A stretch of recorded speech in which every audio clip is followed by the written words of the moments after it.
Sebelum lanjut ke cerita selanjutnya, yuk subscribe dan like. Absen dulu di kolom komen ya ah. Aroma melati yang menyengat memenuhi kamar pengantin itu. Ratusan kuncup putih yang dirangkai sedemikian rupa menjuntai dari langit-langit ranjang, menciptakan tirai alami yang seharusnya terasa romantis. Namun bagi Kinanti, wangi itu perlahan berubah menjadi aroma yang menyesakkan. Pesta besar di ballroom hotel baru saja usai 3 jam yang lalu, menyisakan keheningan yang ganjil di apartemen mewah milik Aris, pria yang kini resmi menjadi suaminya. Kinanti duduk di tepi ranjang, masih mengenakan kebaya putih panjang yang terasa berat. Jemarinya yang gemetar mulai melepas satu persatu tusuk konde emas dari sanggulnya. Di cermin besar di hadapannya, ia melihat bayangan seorang wanita yang tampak sempurna, namun matanya memancarkan kelelahan yang luar biasa. Aris sedang berada di ruang kerja, menerima telepon penting dari kolega bisnisnya, hal yang biasa bagi pria sesibuk dia, bahkan di malam pertama mereka. Saat ia mencoba berdiri untuk menuju kamar mandi, ponselnya yang tergeletak di atas bantal sutra bergetar. Karena kaget, ponsel itu tergelincir, memantul di karpet bulu, dan meluncur masuk ke bawah kolong ranjang kayu jati yang megah itu. Sial, gumam Kinanti pelan. Ia berlutut di lantai, mengabaikan gaun mahalnya yang tersingkap. Ia merangkak sedikit, mencoba menggapai ponselnya yang layarnya masih menyala di kegelapan bawah ranjang. Saat tangannya meraba-raba permukaan lantai yang dingin, jemarinya menyentuh sesuatu yang bukan ponsel. Sesuatu yang keras, permukaannya kasar karena debu, dan terasa seperti kotak kayu. Dengan rasa penasaran yang tiba-tiba muncul, Kinanti menarik benda itu keluar lebih dulu. Itu adalah sebuah kotak musik. Ukurannya tidak lebih besar dari telapak tangan pria dewasa, terbuat dari kayu mahoni gelap yang nampak tua. Di permukaannya terdapat ukiran sulur-sulur bunga yang sudah memudar warnanya. Aneh, pikir Kinanti. Apartemen ini selalu dibersihkan oleh asisten rumah tangga setiap hari, dan Aris adalah pria yang sangat rapi, cenderung perfeksionis. Mengapa ada benda berdebu seperti ini di bawah tempat tidur baru mereka? Kinanti duduk bersimpuh di lantai, melupakan ponselnya yang masih tergeletak di bawah sana. Ia menyeka debu tebal di permukaan kotak itu dengan ujung selendangnya. Di bawah cahaya lampu tidur yang remang-remang, ia menemukan sebuah engsel kecil berwarna kuningan yang sudah berkarat. Begitu ia mengangkat tutup kotak itu, sebuah mekanisme pegas kecil di dalamnya berputar. Ting ting ting. Alunan musik klasik mulai mengalun. Melodinya terasa asing, sebuah komposisi yang lambat, minor, dan penuh dengan nada-nada kerinduan yang menyayat hati. Suaranya agak berdenging karena usia, namun setiap dentingannya seolah memukul dada Kinanti dengan rasa cemas yang tak beralasan. Namun, bukan musik itu yang membuat napas Kinanti tercekat. Di balik tutup kotak yang terbuka, terdapat sebuah bingkai kecil yang memuat sebuah foto. Kinanti mendekatkan kotak itu ke wajahnya. Matanya membelalak. Di dalam foto itu, Aris berdiri dengan gagah. Ia mengenakan setelan jas hitam formal, namun senyum itu berbeda. Di foto itu, Aris tertawa lepas. Matanya menyipit tulus, memperlihatkan deretan gigi yang jarang ia tunjukkan di depan kamera.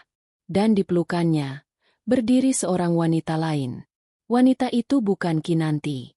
Wanita itu memiliki rambut hitam legam yang dibiarkan tergerai indah, menutupi sebagian bahunya yang terbuka. Ia mengenakan gaun pengantin bergaya vintage dengan renda-renda rumit di bagian kerah. Mereka berdua berdiri di depan sebuah pohon besar yang dihiasi lampu-lampu gantung. Wanita itu menatap Aris dengan binar cinta yang begitu murni, seolah dunia hanya milik mereka berdua. Tangan Kinanti mulai gemetar hebat. Ia memperhatikan detail kecil di foto itu. Wanita itu memegang buket bunga lili putih, bunga yang sama dengan yang diminta Aris untuk dekorasi kamar ini. Gaun wanita itu tampak sangat nyata, sangat putih, dan sangat akrab. Kinanti merasa jantungnya berdegup kencang hingga telinganya berdenging, menyaingi suara kotak musik yang masih berdenting pilu. Siapa dia? Bisik Kinanti pada kegelapan kamar. Selama 2 tahun menjalin hubungan, Aris selalu mengatakan bahwa Kinanti adalah wanita pertama yang benar-benar ia cintai secara serius. Aris pernah bercerita tentang mantan kekasih di masa kuliah, namun ia selalu menggambarkannya sebagai Cinta monyet yang tidak berarti. Foto ini bercerita lain. Foto ini menunjukkan sebuah komitmen, sebuah kebahagiaan yang melampaui sekadar kencan biasa. Gaun yang wanita itu pakai adalah gaun pengantin. Tiba-tiba, suara langkah kaki terdengar dari koridor luar. Kinanti tersentak. Itu langkah kaki Aris. Panik menyergapnya. Entah mengapa, instingnya mengatakan bahwa ia tidak boleh memperlihatkan kotak ini sekarang. Ada sesuatu yang sangat rahasia, sesuatu yang gelap dari getaran musik itu. Dengan gerakan cepat, ia menutup kotak musik tersebut, menghentikan alunan melodinya secara tiba-tiba di tengah nada yang menggantung. Ia memasukkan kotak itu ke dalam laci nakas yang paling bawah dan menguncinya tepat saat gagang pintu kamar berputar. Aris masuk. Ia sudah melepas jasnya, menyisakan kemeja putih yang lengannya digulung hingga siku. Wajahnya tampak lelah namun ia tersenyum tipis saat melihat istrinya masih duduk di lantai. "Sayang, sedang apa di lantai?" tanya Aris lembut. Ia melangkah mendekat. Auranya yang dominan seketika memenuhi ruangan. Kinanti memaksakan sebuah senyum, meski jantungnya masih berpacu. "Ponselku jatuh ke bawah ranjang," jawabnya dengan suara yang sedikit serak. Ia merogoh ke bawah kolong, mengambil ponselnya yang sudah mati kehabisan baterai. Aris mengulurkan tangan, membantu Kinanti berdiri. Saat tangan Aris menyentuh kulitnya, Kinanti merasa ada sesuatu yang berbeda. Sentuhan yang biasanya terasa hangat dan aman, kini terasa seperti menyimpan ribuan rahasia yang tak terucap. "Kau pucat sekali. Capek ya?" Aris mengelus pipi Kinanti. Matanya menatap dalam. "Iya, hanya lelah karena pestanya sangat lama," bohong Kinanti. Matanya melirik ke arah nakas tempat kotak itu tersembunyi. Aris mencium keningnya lama. "Mandilah. Aku akan menyiapkan air hangat untukmu. Kita punya banyak waktu untuk memulai hidup baru kita, Kinanti." Aris berbalik menuju kamar mandi, bersiul pelan sebuah nada yang entah mengapa terasa sangat mirip dengan melodi dari kotak musik tadi. Kinanti mematung di tengah kamar. Di balik kelembutan suaminya, ia mulai menyadari bahwa ia baru saja menikahi seorang pria yang membawa hantu ke dalam kamar pengantin mereka. Dan kotak musik itu hanyalah awal dari debu-debu masa lalu yang akan segera terbongkar. Suara gemericik air dari bathtub di kamar mandi terdengar seperti deru air terjun di telinga Kinanti. Di dalam kamar yang luas itu, ia merasa tercekik oleh keheningan yang baru saja tercipta. Aris, suaminya, berada hanya beberapa meter darinya, menyiapkan air hangat dengan penuh kasih sayang. Namun, di dalam laci nakas yang terkunci di samping tempat tidur, sebuah rahasia besar baru saja berdenyut, mengirimkan gelombang kecemasan yang membuat jemari Kinanti mendingin. Kinanti bangkit berdiri dengan kaki yang terasa lemas. Ia melangkah menuju cermin rias, mencoba mengatur napasnya yang memburu. Di pantulan kaca, ia melihat dirinya sendiri, seorang pengantin baru yang seharusnya dipenuhi bunga-bunga kebahagiaan. Namun, bayangan wanita di dalam kotak musik itu terus membayangi matanya. Wanita itu, siapa dia? Kinanti teringat detail wajah di foto tersebut. Wanita itu tidak hanya cantik, ia memiliki aura yang rapuh namun anggun. Dan yang paling mengganggu pikiran Kinanti adalah senyum Aris. Aris yang ia kenal adalah pria yang tenang, terkendali, dan jarang menunjukkan emosi yang meluap-luap. Selama 2 tahun mereka bersama, Aris selalu bersikap protektif dan penuh perhatian, tapi senyum di foto itu, senyum yang sampai menyipitkan mata dan menunjukkan kegembiraan yang hampir liar, adalah versi Aris yang belum pernah Kinanti temui. "Airnya sudah siap, sayang." Suara Aris memecah lamunannya. Pria itu berdiri di ambang pintu kamar mandi, uap air hangat mengepul di belakangnya, menciptakan siluet yang nampak misterius. Aris berjalan mendekat, lalu berdiri tepat di belakang Kinanti, menatap pantulan mereka berdua di cermin. "Kau melamun lagi," bisik Aris sambil meletakkan tangannya di bahu Kinanti. "Ada yang mengganggu pikiranmu? Apa kau masih memikirkan perkataan ibuku saat resepsi tadi?" Kinanti tersentak sedikit. Ibu mertuanya memang sempat membisikkan sesuatu yang aneh saat mereka di pelaminan. "Jadilah istri yang sabar, Kinanti. Aris adalah pria yang sulit, tapi dia punya hati yang baik." Saat itu Kinanti menganggapnya hanya sebagai nasihat klise seorang ibu, tapi sekarang, kalimat itu terdengar seperti sebuah peringatan. Tidak, Aris. Aku hanya masih tidak percaya kita akhirnya menikah, jawab Kinanti, mencoba memberikan alasan yang masuk akal. Aris terkekeh pelan, lalu mengecup pundak Kinanti yang terbuka. Aku juga. Rasanya seperti mimpi.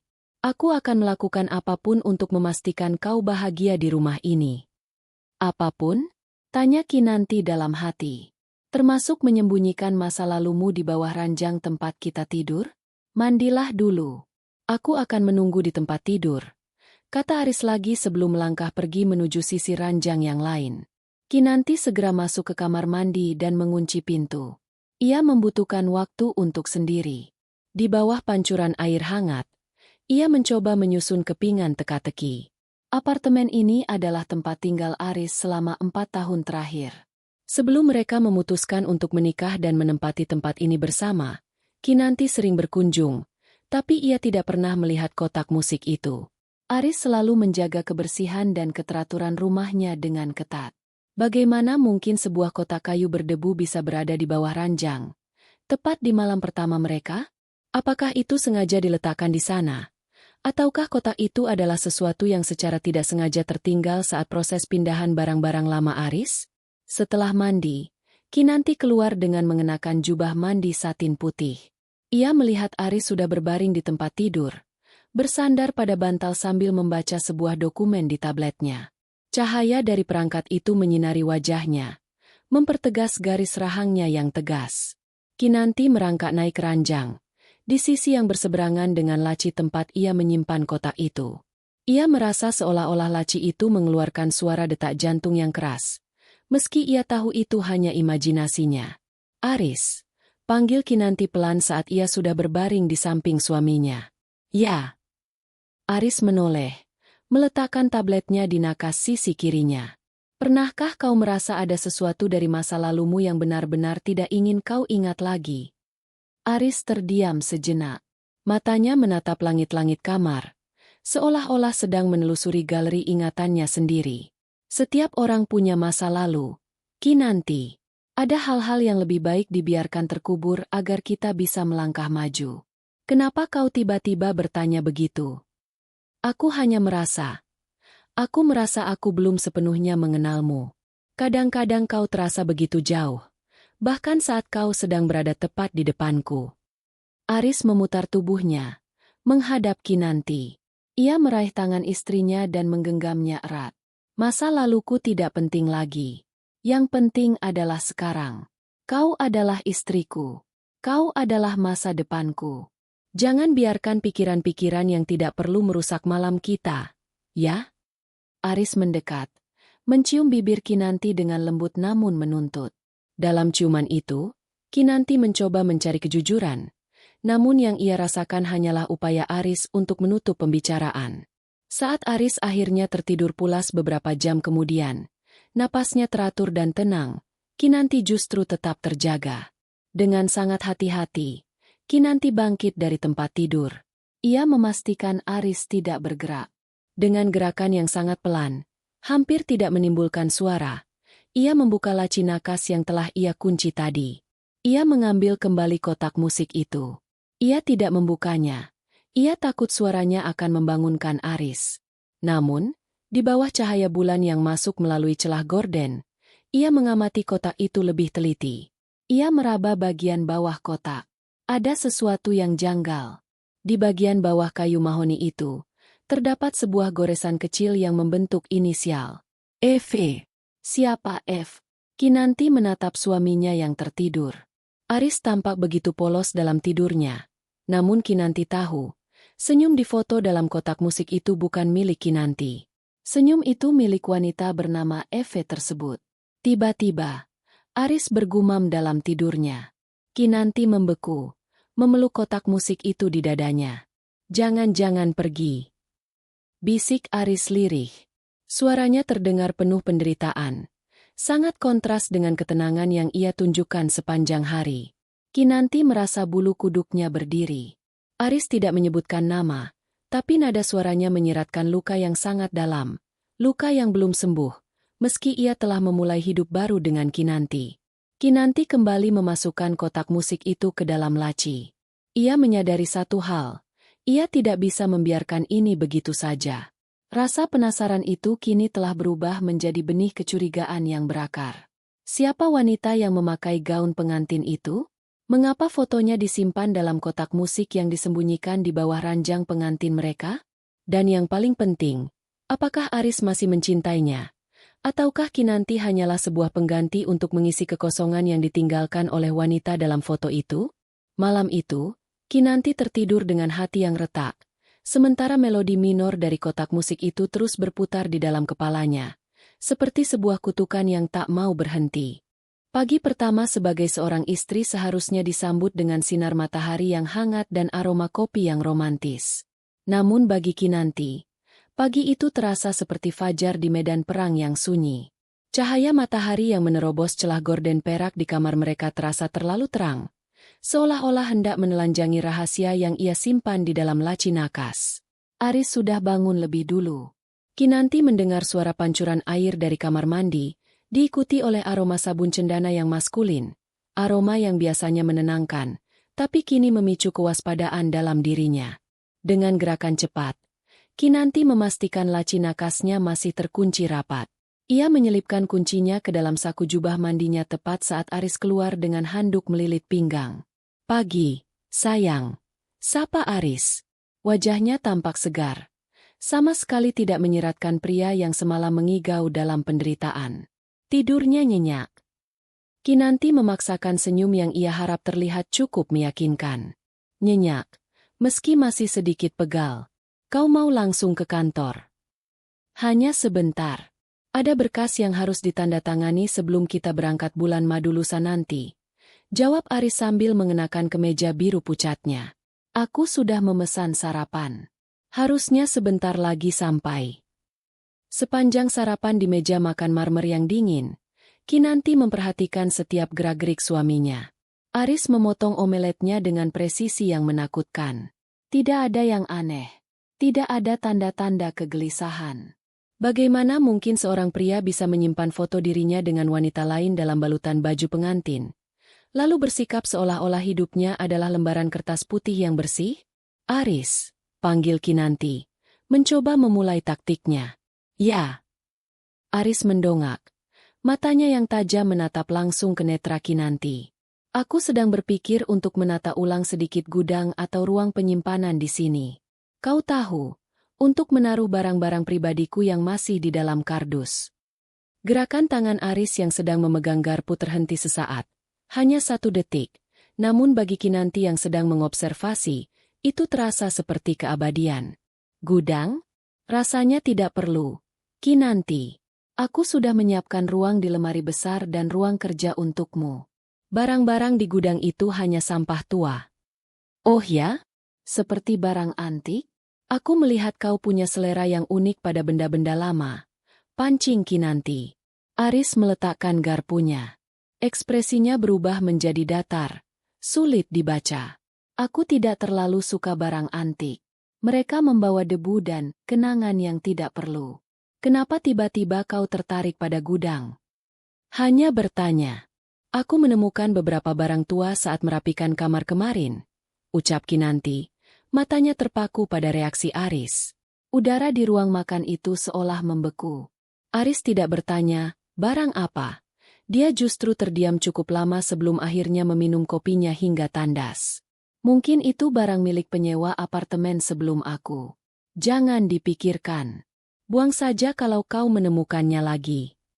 "Bohong," teriak Kinanti dalam hati. "Foto itu ada wajahmu, Aris. Mana mungkin itu milik orang lain?" Setelah Aris berangkat, Kinanti tidak segera merapikan meja. Ia kembali ke kamar pengantin mereka. Dengan tangan gemetar, ia membuka laci nakas dan mengambil kembali kotak musik itu.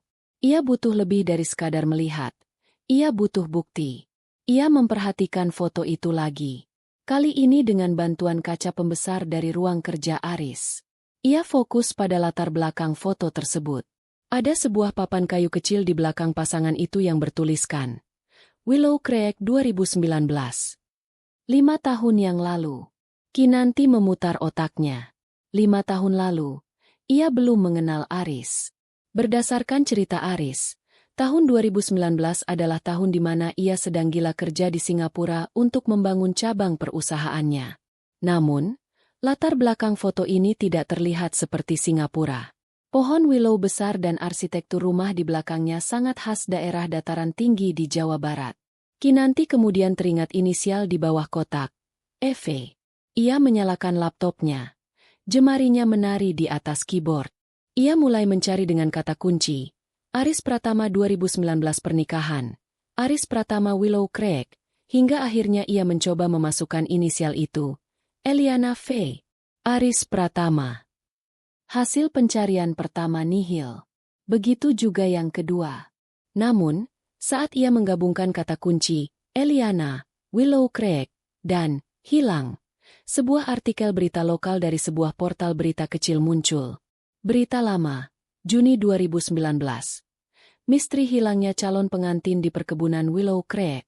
Jantung Kinanti berdegup kencang hingga ia bisa mendengarnya di telinga sendiri. Ia mengklik artikel tersebut. Seorang wanita bernama Eliana Vanessa, 24, dilaporkan menghilang secara misterius tepat 7 hari sebelum hari pernikahannya yang direncanakan berlangsung di kediaman keluarganya di Willow Creek. Tunangannya, seorang pengusaha muda berinisial AP, menyatakan bahwa Eliana terakhir terlihat berjalan menuju area danau pada sore hari. Ada sebuah foto terlampir di berita itu. Foto wajah Eliana. Itu adalah wanita yang sama dengan yang ada di dalam kotak musik. Wanita yang memakai gaun pengantin di pelukan Aris. Kinanti menutup mulutnya dengan tangan.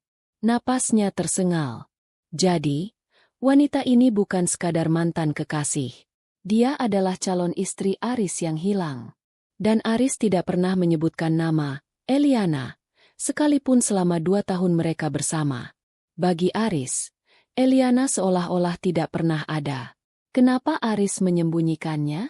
Jika ini adalah tragedi, bukankah wajar jika seorang pasangan berbagi rasa duka?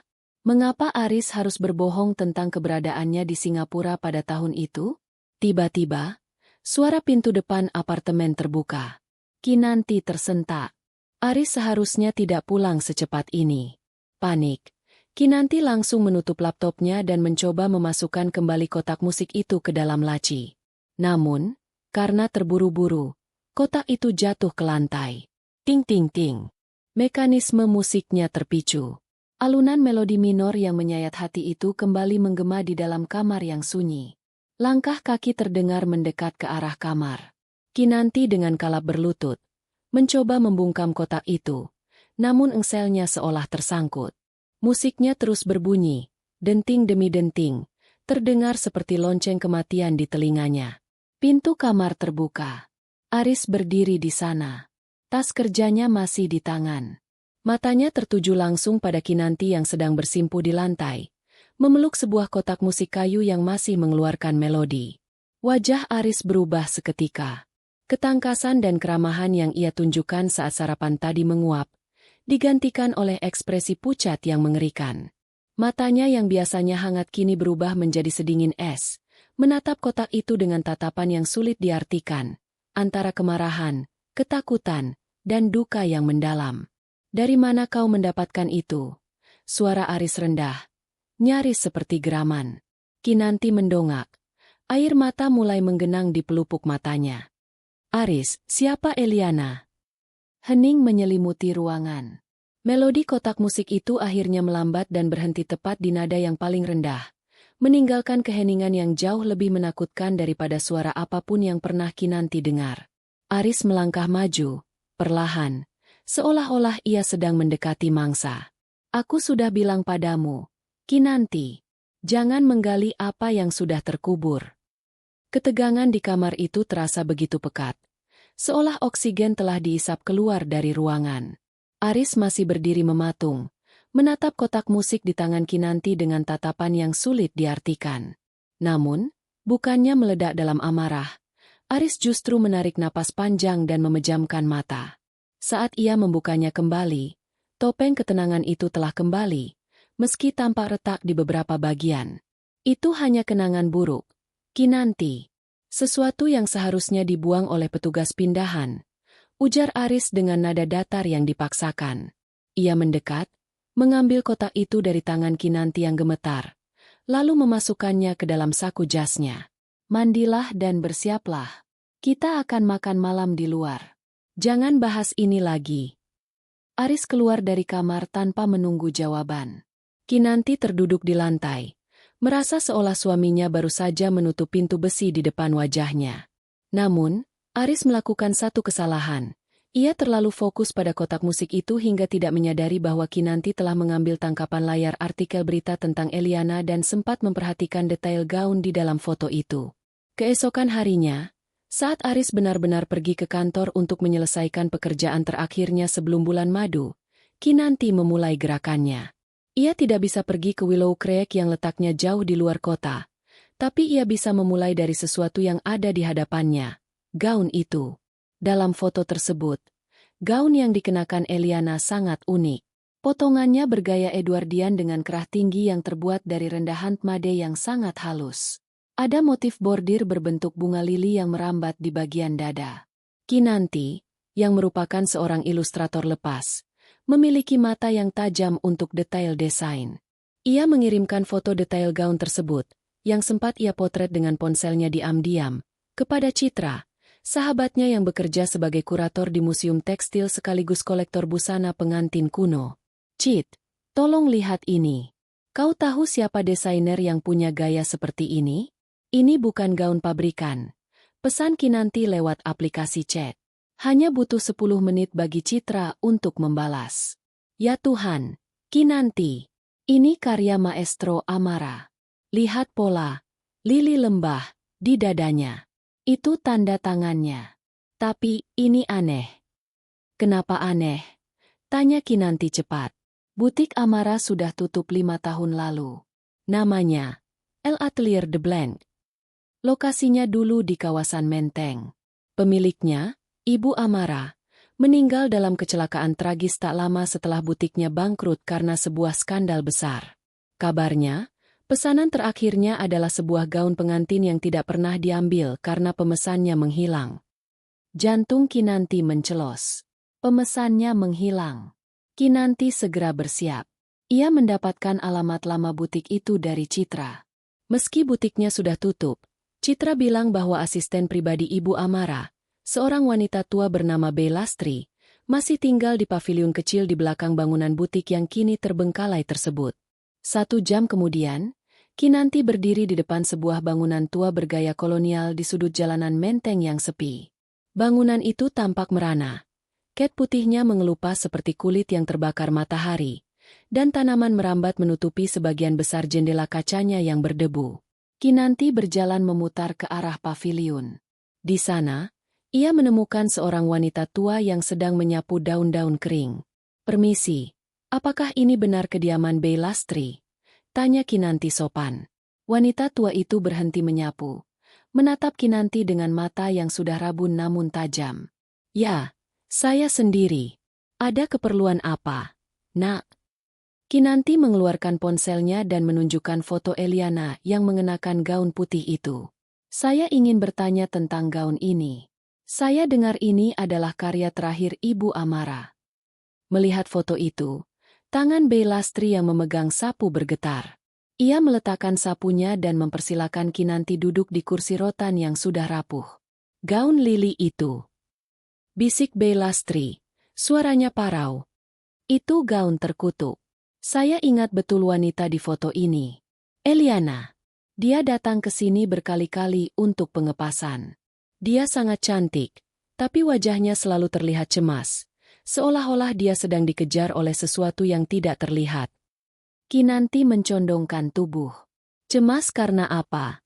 Bei? Apakah karena tunangannya? Aris? Belastri menggeleng pelan. Bukan. Dia sangat mencintai pria itu. Aris. Tapi ada orang lain.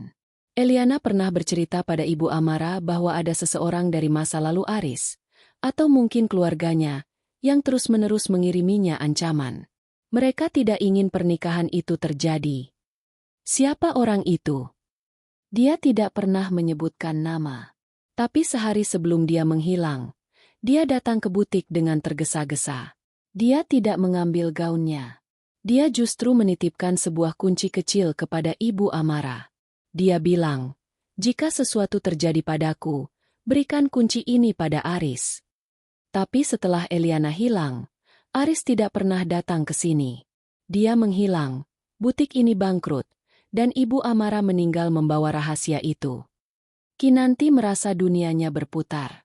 Lalu, di mana kunci itu sekarang? Bei Lastri menatap gedung utama yang kosong. Kunci itu masih ada di dalam brankas tua di kantor Ibu Amara.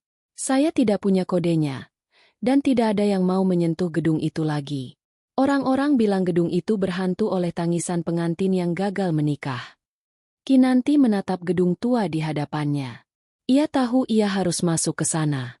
Di dalam sana, ada sebuah kunci yang mungkin bisa menjelaskan mengapa Aris menyembunyikan masa lalunya sedalam itu. Namun, saat ia hendak berterima kasih pada Bei Lastri, ponselnya bergetar. Sebuah pesan dari Aris. "Aku sudah di rumah. Kau di mana? Aku tidak melihatmu dimanapun. Pulang sekarang, Kinanti. Kita harus bicara." Pesan itu terasa seperti perintah dingin yang menembus tulang. Kinanti menatap jendela lantai 2 gedung butik yang gelap. Ia merasa seolah-olah ada seseorang yang sedang memperhatikannya dari balik tirai berdebu itu. Jejak gaun putih ini membawanya ke sebuah labirin yang lebih gelap dari yang ia bayangkan. Eliana tidak hanya pergi, dia dipaksa pergi. Dan sekarang, Kinanti menyadari bahwa dirinya mungkin sedang berjalan di setapak yang sama dengan yang dilalui Eliana 5 tahun lalu. Lampu apartemen yang terang benderang menyambut Kinanti saat ia melangkah masuk dengan napas yang masih tersengal. Di ruang tengah, Aris duduk di sofa tunggal dengan segelas whisky di tangannya. Ia belum mengganti pakaian kerjanya, namun dasinya sudah dilepas, tergantung longgar di lehernya. Pria itu tidak menoleh saat Kinanti menutup pintu, tapi suaranya membelah keheningan dengan tajam. "Dari mana, Kinanti?" Kinanti meletakkan tasnya di atas meja konsol. Ia berusaha menjaga suaranya agar tidak bergetar. "Aku hanya butuh udara segar. Tadi aku mampir ke toko buku dan berjalan-jalan sebentar di Menteng." Aris berdiri. Gerakannya perlahan, namun penuh tekanan. Ia berjalan mendekati istrinya, berhenti tepat di depan Kinanti sehingga aroma alkohol dan tembakau samar tercium olehnya. "Menteng? Jauh sekali hanya untuk mencari udara segar. Kau tampak pucat, dan sepatumu ada noda debu putih, seperti debu bangunan tua." Kinanti menunduk, melihat noda kapur dari bangunan butik tadi di ujung sepatunya. "Sial, Aris selalu terlalu jeli. Aku tidak sengaja melewati proyek renovasi," kilahnya. "Aris, kenapa kau begitu interrogatif? Aku hanya pergi keluar sebentar." Aris terdiam sesaat. Matanya menyapu wajah Kinanti seolah mencari kebohongan yang terselip di sana. Kemudian, dengan senyum tipis yang tidak mencapai matanya, ia mengusap pipi Kinanti. "Aku hanya khawatir. Kota ini tidak seaman yang kau kira untuk wanita yang berjalan sendirian. Masuklah, aku sudah memesan makan malam." Malam itu, saat Aris tertidur lelap, mungkin karena pengaruh whisky, Kinanti kembali beraksi. Ia tidak bisa tidur. Ucapan Bei Lastri tentang kunci dan ancaman terus berputar di kepalanya. Ia mengambil kotak musik itu dari saku jas Aris yang digantung di kursi kerja. Rupanya, Aris tidak menyembunyikannya di tempat lain. Ia mungkin merasa kotak itu lebih aman dalam jangkauannya. Kinanti membawa kotak itu ke kamar mandi, mengunci pintunya, dan menyalakan lampu kecil di atas cermin. Ia mengambil sebuah pinset kecil dari kotak kosmetiknya. Ia merasa ada sesuatu yang terlewatkan saat ia memeriksa kotak ini pertama kali. Ia menyeka bagian dasar kotak musik itu dengan alkohol. Perlahan, lapisan debu dan minyak yang mengeras mulai luruh. Di sana, di bawah lapisan pernis yang sudah retak-retak, ia menemukan sebuah ukiran halus yang nyaris tak terlihat. Ukiran itu bukan hanya inisial, melainkan sebuah kalimat pendek yang ditulis dengan huruf sambung yang indah. "Untuk Eliana. Abadi." Hati Kinanti mencelos. Abadi. Sebuah janji yang kini terdengar seperti kutukan. Namun, saat ia meraba permukaan kayu itu, ia merasakan sebuah garis kecil yang simetris di sepanjang pinggiran dasar kotak. Itu bukan retakan alami. Itu adalah sambungan. Dengan hati-hati, Kinanti mencongkel pinggiran kayu tersebut menggunakan ujung pinset. Krak! Lapisan kayu tipis itu terangkat, mengungkapkan sebuah kompartemen rahasia yang sangat dangkal di bagian bawah kotak. Di dalamnya, tidak ada perhiasan emas. Hanya ada selembar kertas kecil yang sudah menguning dan rapuh, terlipat rapi. Kinanti membukanya dengan tangan gemetar. Itu adalah potongan tiket kereta api satu arah dari stasiun Bandung menuju Yogyakarta, bertanggal 14 Juni 2019, tepat 3 hari sebelum Eliana dikabarkan menghilang. Dan di balik tiket itu, ada tulisan tangan yang terburu-buru, tintanya agak luntur. Aris, jangan cari aku ke Willow Creek. Ibumu tahu semuanya. Dia mengancam akan menghancurkan karirmu jika kita tetap menikah. Aku pergi untuk menyelamatkanmu. Maafkan aku. Kinanti merasa seolah-olah lantai yang ia pijak runtuh. Jadi, Eliana tidak hilang karena kecelakaan atau kejahatan orang asing. Dia melarikan diri karena ancaman dari Ibu Aris, ibu mertua Kinanti yang selama ini tampak begitu anggun dan bijaksana di matanya. Lalu, apa yang terjadi di Willow Creek? Berita mengatakan Eliana menghilang di sana, tapi tiket ini menunjukkan dia berencana pergi ke Yogyakarta. Apakah dia pernah sampai ke stasiun? Ataukah seseorang menghentikannya sebelum ia sempat menginjakkan kaki di kereta? Kinanti teringat wajah ibu mertuanya di hari pernikahan kemarin. Wanita itu memeluknya erat dan membisikkan pesan agar ia menjadi istri yang sabar. Apakah itu kode bahwa Kinanti juga harus bersabar jika suatu saat ia menemukan kegelapan di dalam keluarga ini? Tiba-tiba, sebuah pikiran mengerikan melintas. Jika Aris menyimpan kotak ini dan tiket ini, berarti Aris tahu Eliana tidak sekadar menghilang. Dia tahu Eliana mencoba melarikan diri dari ibunya. Tapi kenapa Aris diam saja? Kenapa dia membiarkan publik percaya bahwa Eliana hilang secara misterius? Kinanti keluar dari kamar mandi, meletakkan tiket itu kembali ke tempatnya dan menutup kompartemen rahasia tersebut. Ia harus kembali ke gedung butik itu. Kunci yang dititipkan Eliana kepada Ibu Amara adalah kepingan terakhir. Eliana menyebutkan dalam tiket bahwa ibumu tahu semuanya. Apa itu, semuanya? Apakah ada rahasia lain yang lebih besar dari sekadar ketidaksetujuan orang tua? Saat ia hendak kembali ke ranjang, ia melihat ponsel Aris di atas nakas menyala karena sebuah pesan masuk. Kinanti biasanya bukan tipe istri yang suka mengintip, tapi keadaan telah berubah. Pesan itu dari nomor tanpa nama. Dia terlihat di menteng sore ini, di depan butik tua itu. Kau harus menjaganya lebih ketat. Aris, jangan sampai sejarah terulang kembali. Darah Kinanti serasa berhenti mengalir. Seseorang sedang mengawasinya. Seseorang melaporkan gerak-geriknya kepada Aris. Dan yang lebih mengerikan, Aris tahu ia telah berbohong tentang udara segar di toko buku. Kinanti perlahan naik ke tempat tidur, membelakangi Aris yang masih bernapas teratur. Ia merasa seolah-olah ia sedang tidur di samping orang asing yang mengenakan topeng suaminya. Di luar, angin malam menderu, menggoyang dahan pohon yang bayangannya jatuh di dinding kamar seperti jemari hitam yang hendak menggapainya. Ia harus bertindak cepat, sebelum ia menjadi Eliana kedua, yang namanya terhapus dari dunia.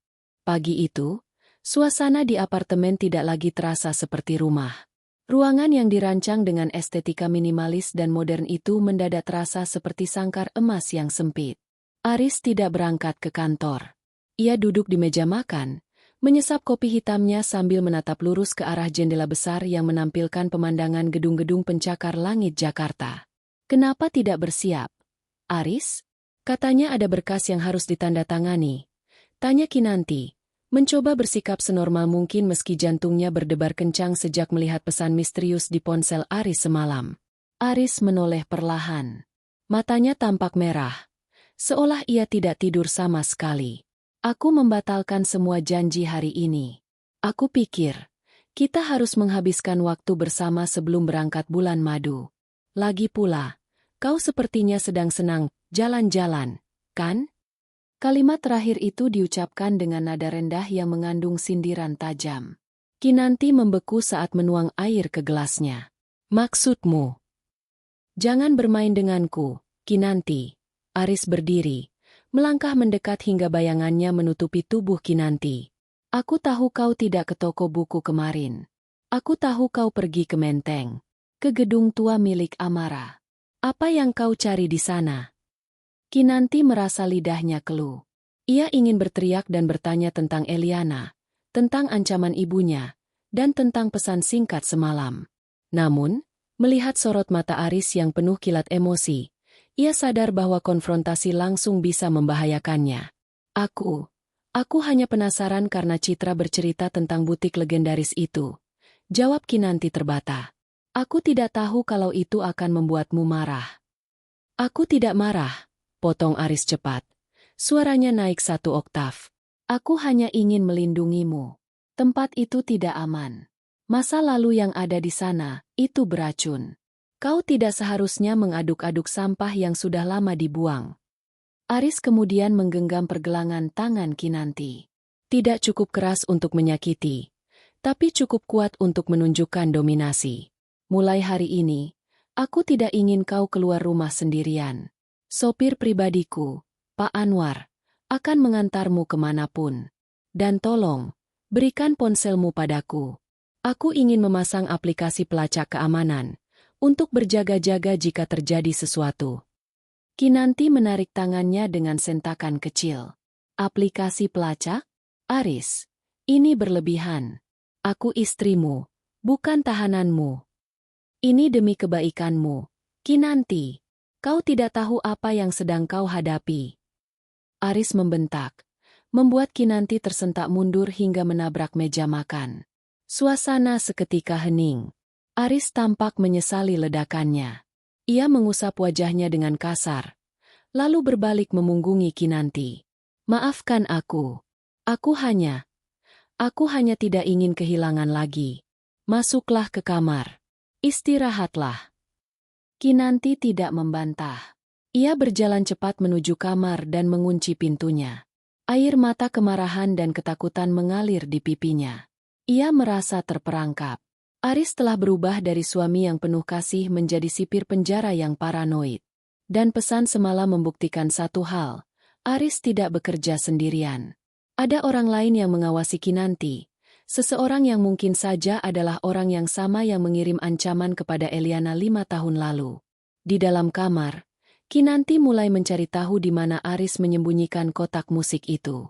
Ia yakin Aris pasti meletakkannya di tempat yang paling dekat dengannya. Benar saja, saat ia memeriksa lemari pakaian Aris, di balik tumpukan jam tangan mewahnya, Kinanti menemukan kotak musik itu. Namun, ada yang aneh. Aris sedang berdiri di balkon kamar yang tembus pandang dari arah tempat tidur. Kinanti memperhatikan dari balik celah pintu lemari yang terbuka sedikit. Aris memegang sebuah bingkai foto kecil, bukan foto dari kotak musik, tapi foto lain. Ia menatap foto itu dengan tatapan kosong, dan bahunya bergetar. Untuk pertama kalinya, Kinanti melihat Aris menangis. Bukan tangisan kemarahan, melainkan tangisan duka yang begitu dalam hingga terasa menyayat hati. Aris tampak seperti pria yang hancur, bukan pria yang jahat. Maafkan aku, Eliana, aku tidak bisa menjagamu. Gumam Aris lirih. Nyaris tak terdengar jika Kinanti tidak menajamkan pendengarannya. Kinanti tersentak. Jadi, Aris merasa bersalah? Jika Aris adalah pelakunya, ia tidak akan menangis seperti itu. Tapi jika bukan Aris, lalu siapa? Ibumu tahu semuanya. Kalimat di tiket itu kembali terngiang. Ketakutan Kinanti mulai bergeser. Ia mulai menyadari bahwa musuh yang sebenarnya mungkin bukan pria yang sedang menangis di balkon itu, melainkan kekuatan besar di belakangnya yang mengatur segalanya. Namun, sikap protektif Aris yang berlebihan justru menghalangi Kinanti untuk menemukan kebenaran. Tiba-tiba, Kinanti melihat ponselnya berkedip di atas kasur. Sebuah pesan dari nomor yang tidak ia kenal, bukan nomor yang mengirim pesan ke Aris. Kunci itu ada di dalam guci porselen biru di kantor Amara. Jangan percaya pada siapapun di rumah itu, termasuk suamimu. Temui aku di Willow Creek besok jam 10 malam jika kau ingin tahu di mana Eliana berada. Kinanti gemetar. Pesan itu seolah-olah dikirim oleh seseorang yang tahu setiap gerak-geriknya. Apakah ini jebakan? Ataukah ini satu-satunya kesempatan bagi Kinanti untuk menyelamatkan dirinya sendiri dan mungkin mengungkap apa yang sebenarnya terjadi pada wanita malang itu? Ia menatap Aris yang masih berdiri di balkon, menatap langit Jakarta yang mulai mendung. Kinanti menyadari bahwa pernikahan yang ia kira sebagai awal dari kebahagiaan, ternyata hanyalah pintu masuk menuju labirin rahasia yang mematikan. Ia harus keluar dari apartemen ini, bagaimanapun caranya. Ia harus menemukan kunci itu sebelum Aris atau pengawas itu menyadari bahwa ia telah melangkah terlalu jauh. Dengan tangan gemetar, Kinanti membalas pesan itu.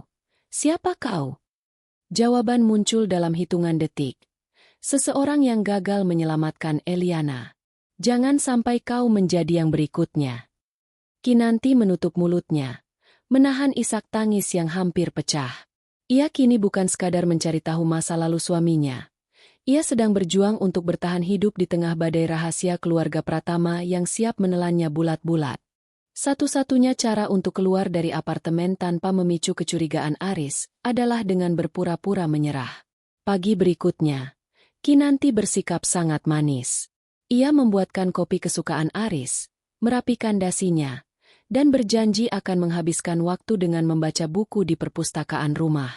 Aris tampak lega, meski matanya tetap waspada.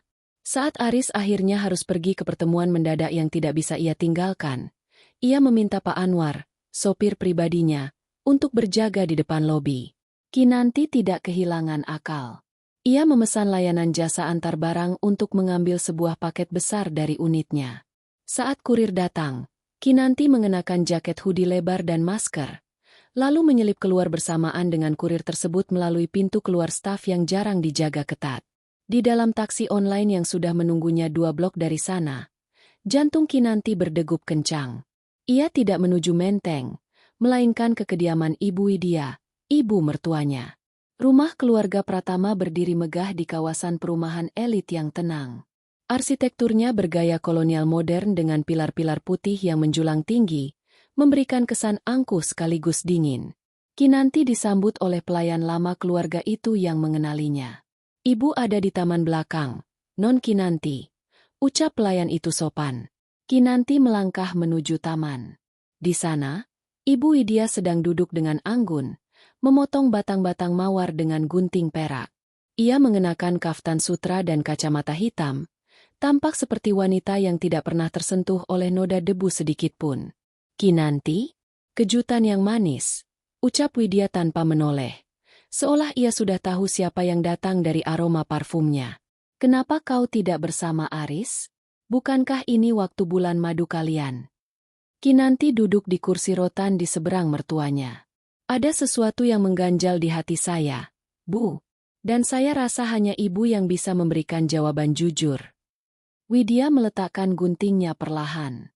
Ia melepas kacamata hitamnya, menatap Kinanti dengan mata yang tajam dan berwibawa. Tentang apa?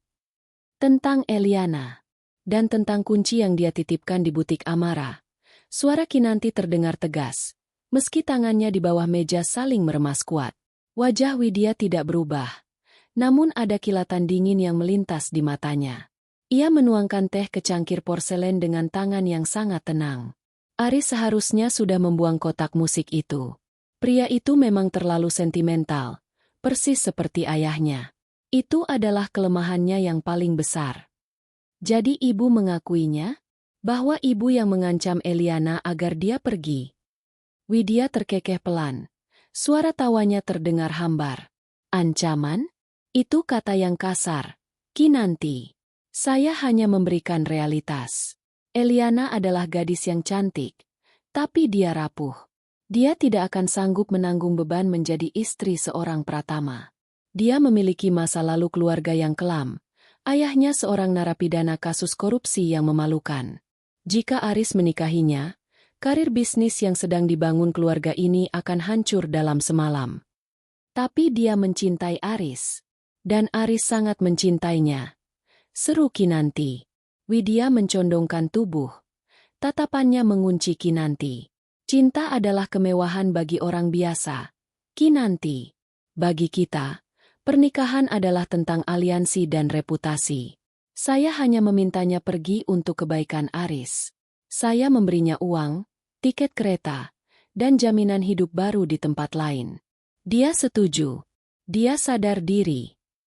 Lalu kenapa dia tidak pernah sampai ke tujuan? Tanya Kinanti, teringat tiket kereta di kompartemen rahasia. Kenapa berita mengatakan dia hilang di Willow Creek? Jika dia pergi atas kemauannya sendiri, kenapa dia meninggalkan pesan ketakutan? Widya terdiam sejenak. Ia menyesap tehnya perlahan. Willow Creek adalah tempat peristirahatan terakhir keluarga kami.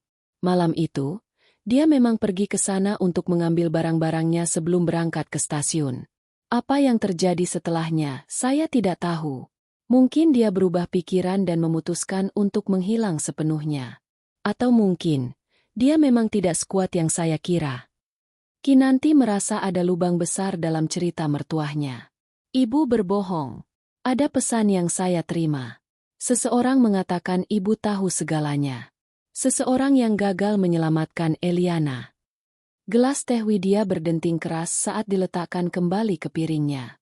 Hati-hati dengan ucapanmu, Kinanti. Jangan menggali lubang yang sudah ditutup tanah. Kau sekarang adalah bagian dari keluarga ini. Tugasmu adalah menjaga nama baik suamimu, bukan mencari-cari kesalahan di masa lalu yang sudah dianggap selesai oleh polisi. Widya berdiri, menandakan pembicaraan selesai. Pulanglah. Aris pasti mencarimu. Dan satu hal lagi, Kinanti, jangan pernah pergi ke Willow Creek sendirian. Ada alasan kenapa tempat itu ditutup untuk umum. Beberapa rahasia memang lebih baik tetap terkubur. Kinanti berdiri dengan perasaan mual. Ibu mertuanya tidak memberikan jawaban. Ia justru memberikan ancaman terselubung. Saat ia berjalan keluar menuju gerbang depan, ia berpapasan dengan sebuah mobil sedan hitam yang baru saja masuk. Kaca mobilnya gelap. Namun sempat turun sedikit saat melewati Kinanti.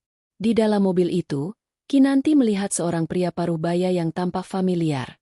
Ia pernah melihatnya di salah satu foto lama keluarga Aris. Pria itu menatapnya dengan tatapan penuh peringatan sebelum kaca mobil kembali tertutup. Kinanti segera mengeluarkan ponselnya. Ia teringat pesan misterius itu. Temui aku di Willow Creek besok jam 10 malam. Kini ia sadar. Ibu Widya mungkin adalah arsitek dari kepergian Eliana, tapi ada sesuatu yang lebih mengerikan yang terjadi di Willow Creek, sesuatu yang bahkan mungkin Aris sendiri tidak mengetahuinya secara utuh. Sebelum ia memesan taksi, Kinanti sempat masuk ke sebuah minimarket. Ia membeli sebuah buku catatan kecil. Di halaman pertama, ia menuliskan satu nama yang ia temukan di daftar kontak telepon rumah mertuanya saat ia berpura-pura mencari kamar mandi tadi, Anwar, pengawas. Ternyata, sopir pribadi Aris bukan hanya sopir. Dia adalah mata-mata Widya. Kinanti menyadari bahwa setiap gerak-geriknya selama ini telah dilaporkan kepada ibu mertuanya, bukan hanya kepada Aris. Ia berada di tengah jaring labirin yang sangat luas, dan satu-satunya cara untuk memutusnya adalah dengan menemukan kebenaran di Willow Creek, tempat di mana melodi kotak musik itu seharusnya berakhir. Aku akan pergi. Bisik Kinanti pada dirinya sendiri. Bukan untuk menghancurkan Aris, tapi untuk membebaskannya, dan membebaskanku, dari hantu Eliana. Willow Creek bukanlah sebuah kota kecil yang ramah. Ia adalah hamparan perkebunan teh yang luas dan berkabut di kaki gunung, di mana pohon-pohon willow yang ditanam puluhan tahun lalu menjuntai lesu di tepian danau buatan. Udara di sini 10 derajat lebih dingin daripada Jakarta, dan kegelapan malamnya terasa lebih tebal, seolah mampu menelan cahaya lampu mobil yang dikendarai Kinanti. Kinanti nekat menyewa mobil lepas kunci dan berkendara selama 4 jam. Ia meninggalkan ponsel utamanya di apartemen untuk mengelabui aplikasi pelacak Aris, dan hanya membawa ponsel lama yang ia temukan di gudang. Ia tiba di gerbang perkebunan pukul 10 malam lewat sedikit. Gerbang besi berkarat dengan ukiran huruf P besar, Pratama, itu terbuka sedikit, seolah memang menunggunya. Ia memarkir mobil di balik semak belukar dan melanjutkan perjalanan dengan berjalan kaki menuju gedung tua yang Bei Lastri sebutkan, gudang penyimpanan barang-barang lama keluarga. Suara jangkrik dan gesekan daun willow menciptakan simfoni yang mengerikan. Di kejauhan, permukaan danau berkilauan terkena cahaya bulan yang pucat. Kinanti menggenggam kotak musik kayu itu di balik jaketnya. Entah mengapa, ia merasa kotak itu adalah kompasnya. Gudang itu terletak di ujung jalan setapak, sebuah bangunan kayu dengan fondasi batu yang tampak sudah mulai lapuk. Saat Kinanti mendekat, ia melihat siluet seseorang berdiri di depan pintu gudang. Jantungnya berdegup kencang. Ia bersiap untuk lari, namun suara pria yang dikenalnya menghentikannya. "Kau benar-benar datang, Kinanti." Itu bukan suara Aris. Itu adalah Pak Anwar, sopir pribadi Aris yang menurut catatannya adalah pengawas bagi Ibu Widya. Pria itu berdiri dengan sikap tenang, memegang sebuah senter besar. "Di mana Eliana?" tanya Kinanti tanpa basa-basi, meski suaranya bergetar. Pak Anwar tidak menjawab. Ia justru membuka pintu gudang yang berat dan mempersilakan Kinanti masuk. Ada hal-hal yang tidak bisa dijelaskan dengan kata-kata. Non, Aris adalah pria baik, tapi dia dikelilingi oleh orang-orang yang terlalu mencintai kekuasaan. Termasuk ibunya. Dan termasuk saya, yang dulu tidak punya pilihan selain patuh. Di dalam gudang, bau apek dan debu menyengat hidung. Pak Anwar mengarahkan senternya ke sebuah sudut di mana sebuah lemari porselen besar berdiri. Di sana, terdapat sebuah guci porselen biru, persis seperti yang disebutkan dalam pesan misterius itu. "Bukalah," bisik Anwar. Kinanti mendekat. Dengan tangan gemetar, ia merogoh ke dalam guci kosong itu. Jarinya menyentuh sesuatu yang logam dan dingin. Sebuah kunci kuningan kecil dengan gantungan pita kain yang sudah luntur warnanya. "Ini kunci apa?" tanya Kinanti. "Kunci untuk membuka kebenaran yang tidak berani Aris hadapi," jawab Anwar. Ia menunjuk ke sebuah pintu kecil di lantai gudang yang tersembunyi di bawah karpet tua. Eliana tidak pernah pergi ke Yogyakarta malam itu. Dia kembali ke sini untuk mengambil sesuatu yang tertinggal, sesuatu yang bisa dia gunakan untuk melawan Ibu Widya. Tapi dia dicegat. Kinanti membuka pintu lantai itu. Sebuah tangga kayu menuju ke ruang bawah tanah yang lembab. Dengan bantuan senter, ia turun perlahan. Di bawah sana, ia menemukan sebuah ruangan kecil yang tertata rapi, seolah-olah waktu telah berhenti 5 tahun lalu. Ada sebuah meja kerja, beberapa sketsa desain gaun, dan sebuah koper yang sudah dipacking rapi. Di atas meja, terdapat sebuah jurnal harian dengan sampul kulit berwarna coklat. Kinanti membukanya. 14 Juni 2019. Widya tidak hanya mengancam karir Aris. Dia tahu tentang rahasia kematian ayah Aris. Dia akan menjebloskan Aris ke penjara atas sesuatu yang tidak Aris lakukan jika aku tidak pergi. Aku harus membawa bukti asli dari brankas ini ke polisi. Aku tidak bisa membiarkan Aris hancur demi menyelamatkanku. Kinanti terengah. Jadi, Eliana mencoba menyelamatkan Aris dari ibunya sendiri. Tiba-tiba, alunan musik klasik terdengar dari atas. Ting ting ting. Kinanti tersentak. Kotak musik yang ia bawa di balik jaketnya mulai berbunyi sendiri. Melodi minor itu bergema di ruang bawah tanah yang sempit. Terdengar lebih keras dan lebih menyakitkan dari sebelumnya. "Aris?" panggil Kinanti, menoleh ke arah tangga. Di ambang pintu bawah tanah, sosok Aris muncul. Cahaya senter dari atas membuat wajahnya tampak seperti bayangan hitam yang menyeramkan. Ia memegang kotak musik milik Kinanti yang entah bagaimana sudah berada di tangannya. "Kenapa kau harus sampai ke sini, Kinanti?" Suara Aris terdengar hancur, penuh dengan keputusasaan yang mendalam. "Aku mencoba menjagamu dari semua ini. Aku membiarkan dunia percaya dia hilang agar dia tetap bersih. Agar rahasia ini tidak membunuhmu juga." "Aris, apa yang terjadi malam itu?" Tangis Kinanti pecah. "Di mana Eliana sekarang?"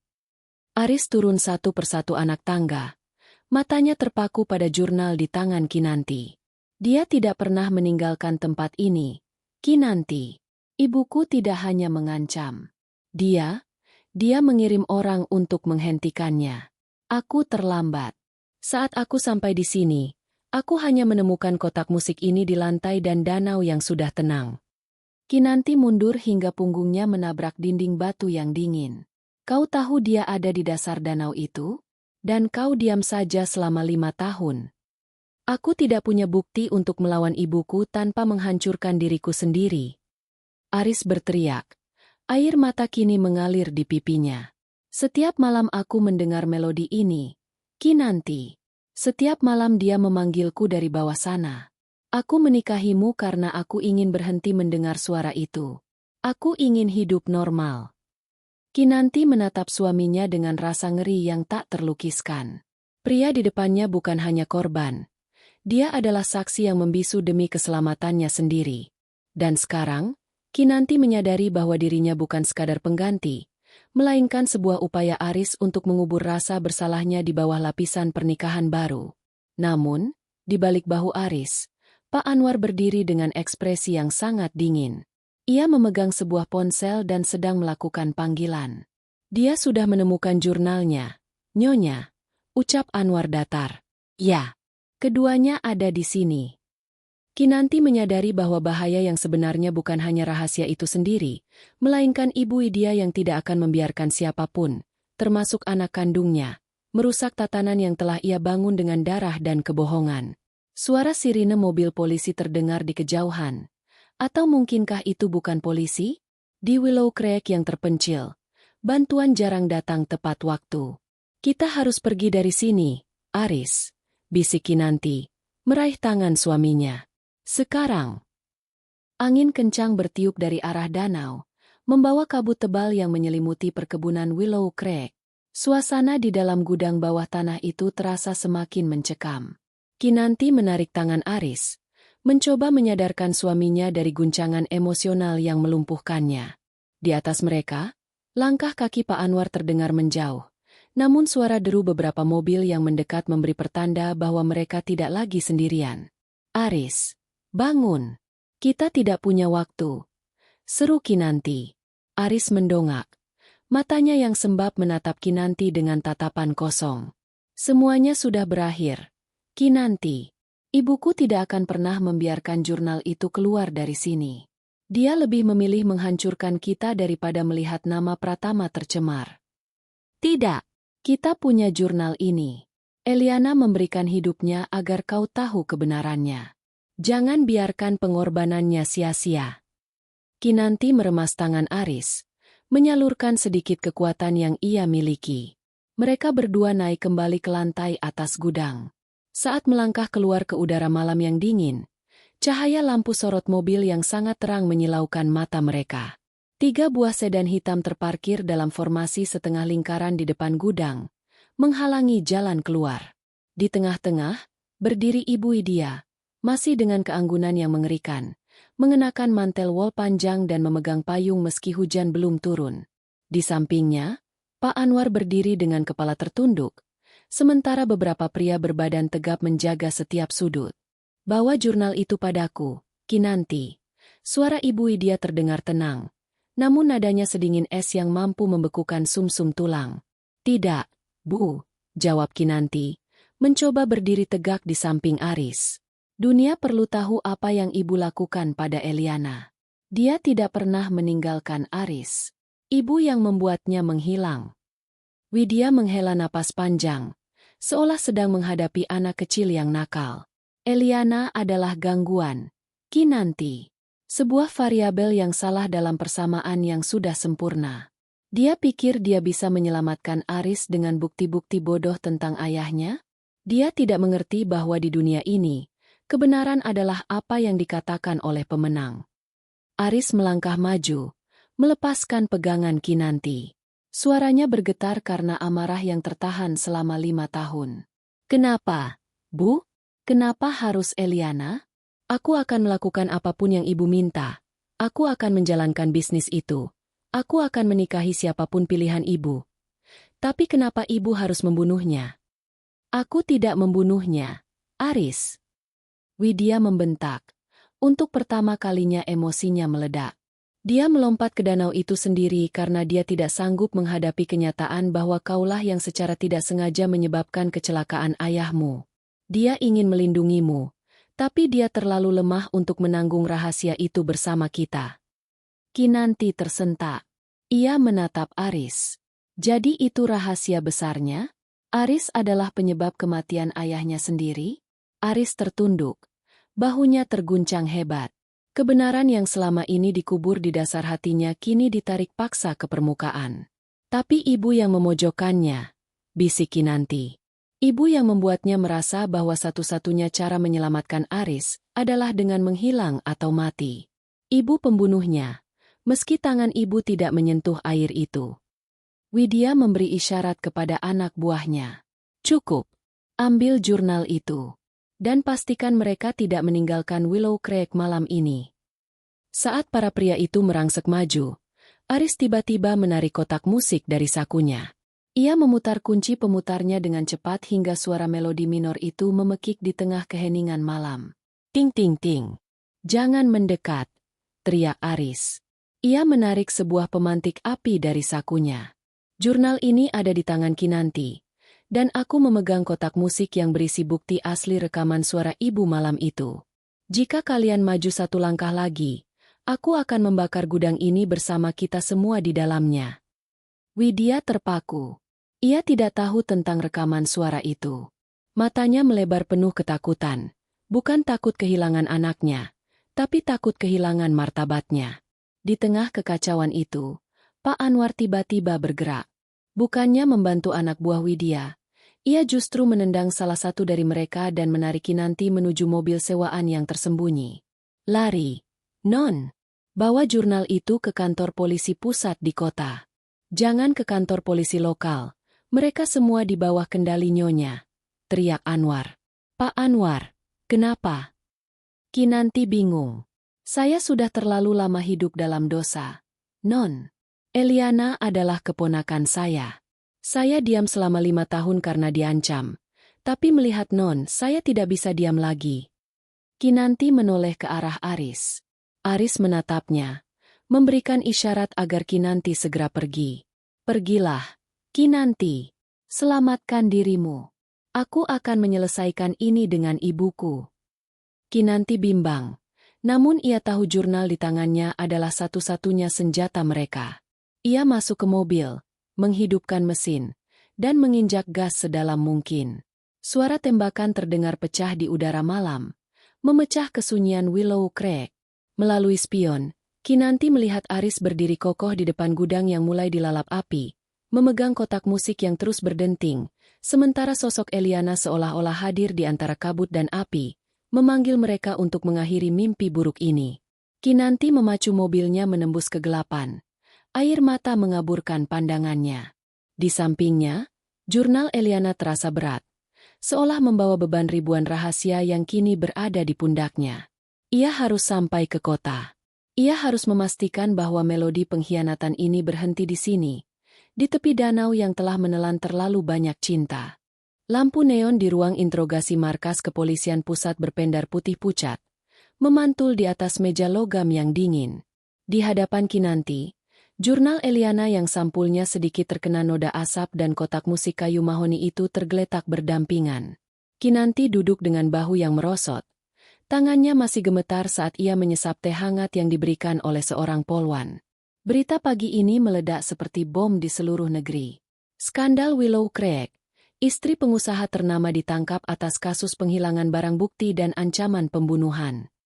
Wajah Ibu Widya yang biasanya angkuh kini tertangkap kamera dengan tangan terborgol, ditutupi selendang sutranya yang mahal. Namun, bukan kemenangan itu yang dicari Kinanti. Pintu ruangan terbuka. Seorang pengacara masuk, diikuti oleh Aris. Aris tampak seperti pria yang berbeda. Ia mengenakan kemeja hitam polos. Wajahnya pucat dengan perban di pelipisnya akibat bentrokan di gudang malam itu. Matanya yang biasanya tajam kini nampak redup, menyimpan duka yang akhirnya tumpah sepenuhnya. Mereka berdua dibiarkan berdua di ruangan itu. Ibu sudah mengakui semuanya. Suara Aris parau, nyaris berbisik. Tim penyelam mereka menemukan mobil Eliana di dasar danau. Di dalamnya, ada sisa-sisa gaun pengantin itu. Gaun lili yang kau lihat di foto. Kinanti memejamkan mata, membiarkan air mata jatuh. Eliana tidak pernah pergi ke Yogyakarta. Malam itu, saat ia mencoba melarikan diri dari ancaman Widya, ia dikejar hingga kendaraannya terjun ke danau. Aris yang tiba di lokasi hanya menemukan kotak musik yang terjatuh di pinggir dermaga. Sementara ibunya memaksa Aris untuk diam jika ingin tetap melihat matahari esok hari. Lalu bagaimana denganmu, Aris? Tanya Kinanti lirih. Tentang ayahmu. Aris menarik kursi dan duduk di depan Kinanti. Itu adalah kebohongan terbesar yang digunakan ibuku untuk mengendalikan aku. Dia membuatku percaya bahwa aku yang salah memberikan dosis obat malam itu. Namun, berdasarkan jurnal Eliana dan rekaman kecil di kotak musik itu, ternyata ibu sendiri yang menukar dosisnya agar ayah segera tiada dan ia bisa mengambil alih kendali perusahaan sepenuhnya. Eliana tahu itu. Dia mati karena mencoba melindungiku dari kebenaran yang menghancurkan. Hening menyelimuti mereka. Melodi kotak musik itu kini tak lagi terdengar. Namun seolah-olah gema nadanya masih tertinggal di antara mereka. Kenapa kau menikahiku, Aris? Jujurlah padaku, tanya Kinanti, menatap langsung ke mata suaminya. Apakah kau benar-benar mencintaiku? Atau kau hanya mencari pelarian dari rasa bersalahmu? Aris terdiam cukup lama. Ia meraih tangan Kinanti, menggenggamnya dengan jemari yang dingin. Awalnya, aku melihatmu sebagai harapan. Kau sangat berbeda dari dunia gelap keluargaku. Kau ceria, tulus, dan penuh warna. Aku pikir, dengan menikahimu, aku bisa mengubur Eliana dan masa lalu itu dalam-dalam. Aku pikir aku bisa menjadi pria baru. Ia menghela napas panjang. Tapi aku salah. Cinta tidak bisa dibangun di atas kuburan rahasia. Aku mencintaimu, Kinanti. Sungguh. Tapi aku sadar. Aku telah menyeretmu ke dalam neraka yang tidak seharusnya kau injak. Kinanti menarik tangannya perlahan. Ia berdiri dan berjalan menuju jendela, menatap jalanan kota yang sibuk. Kita memulai pernikahan ini dengan sebuah kotak musik di bawah ranjang pengantin. Sebuah benda yang seharusnya membawa kebahagiaan, justru membawa kematian dan pengkhianatan. Apa yang akan kau lakukan sekarang? Tanya Aris. Kinanti berbalik. Aku butuh waktu. Aku butuh pergi dari bayang-bayang Eliana, dari bayang-bayang ibumu, dan bahkan dari bayang-bayangmu. Aku tidak akan mengajukan gugatan cerai sekarang, tapi aku tidak bisa tinggal di apartemen itu lagi. Setiap kali aku menutup mata, aku mendengar suara musik itu. Aris mengangguk pelan, seolah sudah menduga jawaban itu. Ia berdiri, mengambil kotak musik dari meja, dan menyerahkannya kepada Kinanti. Simpanlah, atau hancurkan. Kotak ini sudah tidak punya rahasia lagi. Eliana sudah tenang, dan ibuku sudah mendapatkan hukumannya. Kinanti menerima kotak itu. Ia meraba ukiran, untuk Eliana, abadi, yang kini terasa seperti sebuah penutup sebuah bab panjang yang menyakitkan. 3 bulan kemudian, Kinanti berdiri di tepi danau Willow Creek yang kini sudah tidak lagi menyeramkan. Garis polisi sudah dilepas, dan air danau nampak tenang di bawah sinar matahari sore. Ia membawa sebuah buket kecil bunga lili putih. Ia meletakkan bunga itu di dermaga kayu yang lama. Di sampingnya, kotak musik itu terbuka, memainkan melodinya untuk terakhir kali di tempat asalnya. Saat musiknya berakhir di nada terakhir, Kinanti menutup-tutup kotak itu dengan bunyi klik yang mantap. Ia menyimpannya di dalam tasnya, bukan lagi sebagai hantu, melainkan sebagai pengingat akan kebenaran yang mahal harganya. Ponselnya bergetar. Sebuah pesan dari Aris. Aku sedang di depan butik Ibu Amara. Mereka akan merenovasinya menjadi galeri seni. Jika kau sudah siap, aku ingin kita bertemu di sana. Bukan sebagai pengantin baru yang penuh rahasia, tapi sebagai 2 orang asing yang ingin saling mengenal kembali dari awal. Kinanti tersenyum tipis, sebuah senyum yang tulus meski masih menyimpan sedikit gurat kesedihan. Ia menatap langit biru di atas Willow Creek. Melodi itu telah berhenti, dan untuk pertama kalinya dalam waktu yang lama, Kinanti bisa mendengar suara hatinya sendiri. Ia melangkah pergi dari dermaga, meninggalkan masa lalu di dasar danau, dan berjalan menuju masa depan yang, meski belum pasti, kini sepenuhnya berada di tangannya sendiri.